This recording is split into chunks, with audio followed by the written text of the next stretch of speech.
In a quiet town where everyone knew everyone, two identical twins ruled the school, Daniel and David. They looked the same, they dressed the same. They even laughed the same. But inside, they were completely different. Daniel was calm, thoughtful, and patient. David was bold, competitive, and always wanted to win.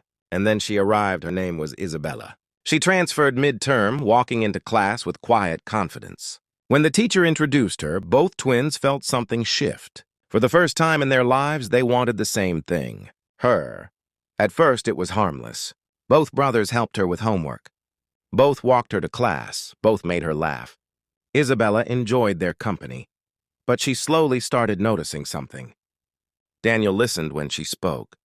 He remembered small details. He cared. David, on the other hand, turned everything into a competition, even love. One evening at the school festival, under glowing lights and soft music, Isabella made her choice. She reached for Daniel's hand. "I like you," she whispered. And just like that, the balance between the twins shattered. David smiled on the outside. But inside, something dark began to grow. Jealousy. He told himself he deserved her more. He was stronger, more confident. More outgoing? Why Daniel? That night he made a decision. If he couldn't have her, no one would. At first, his sabotage was subtle. He accidentally told Isabella that Daniel once said he wasn't ready for a serious relationship. He sent anonymous messages hinting that Daniel was flirting with other girls. He even borrowed Daniel's phone one afternoon and deleted Isabella's messages before Daniel could see them. Slowly, cracks began to form. Isabella started questioning things. "Why didn't you reply? Why did you say that about me?" Daniel was confused. He hadn't done any of it. And David watched it all unfold, pretending to comfort his brother while secretly pulling the strings. But lies don't stay buried forever. One rainy afternoon, Isabella came to Daniel in tears. She had received another anonymous message claiming Daniel was meeting another girl at a cafe. Daniel swore it wasn't true.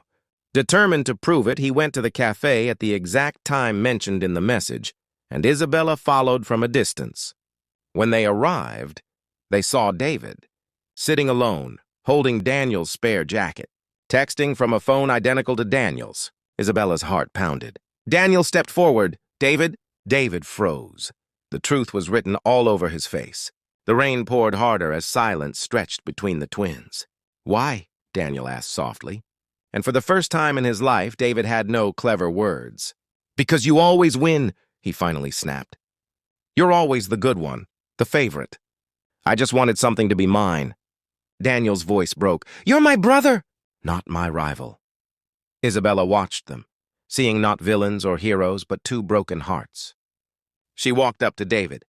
"You could have had a brother forever," she said gently. "But you almost lost him over someone who never chose you." Those words hit harder than anything. David looked at Daniel, really looked at him. The boy who shared his face, his childhood, his memories. Tears mixed with rain. "I'm sorry, it wasn't dramatic. It wasn't perfect. But it was real. Weeks passed. Trust had to be rebuilt. Daniel and Isabella took things slow. David stepped back, not out of defeat, but growth. He learned something powerful. Love isn't something you steal. And winning someone by destroying another only leaves you empty. In the end, Isabella chose Daniel. But David found something even more important. He found himself. And for the first time, the twins weren't competing. They were healing. But here's the real question. If you were Isabella, would you have forgiven David, or would you have walked away from both of them? Sometimes the biggest love story isn't about romance. It's about choosing who you become when jealousy tries to define you.